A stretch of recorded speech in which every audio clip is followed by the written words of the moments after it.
السلام عليكم احبابي، كي دايرين؟ لاباس عليكم؟ نتمنى يلقاكم هذا الفيديو في احسن الاحوال وفي صحة جيدة يا رب. اليوم ان شاء الله جبت لكم وصفة تنفع بزاف في الموسم البرد.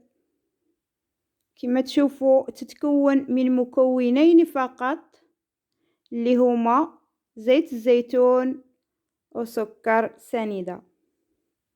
اذا هاد الوصفة تصلح لبرد الصدر والحساسية الصدر ولكل نزلات البرد اللي تكون في الصدر.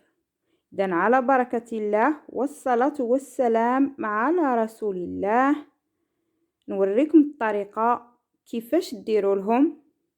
إذا ناخذ ملعقة ديال زيت الزيتون.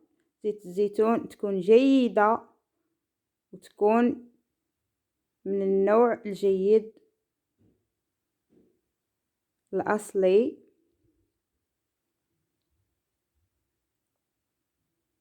إذا ملعقة تكون كافية لشخص واحد ملعقة ديال زيت الزيتون، تكون حرة أصلية.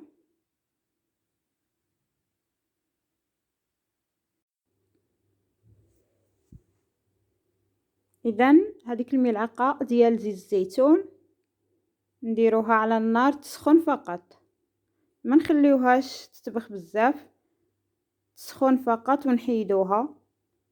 كما تشوفوا منين نشوفوها دير هاد الفقاعات نحيدوها ونضيفو عليها هذيك المعلقة ديال سكر سنيدة وهي باقا سخونة. صدقوني هاد الوصفة رهيبة رهيبة لعلاج الصدر وهداك التخرشيش وداك النزلات ديال البرد اللي تصيب خصوصا الاطفال في هذا الموسم.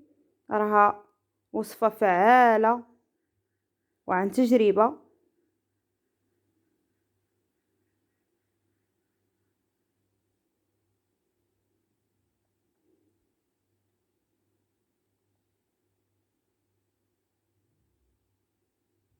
اذا كما تشوفوا هي باقا سخونة، نخلطوا معها هذاك السكر حتى يولي لنا على شكل كريمه وهي سخونه، يعني ما تكونش سخونه بزاف باش ما تحرقوش، تكون دافيه. نتناولوها هكا على هذا الشكل. صدقوني وصفه رائعه رائعه للصدر.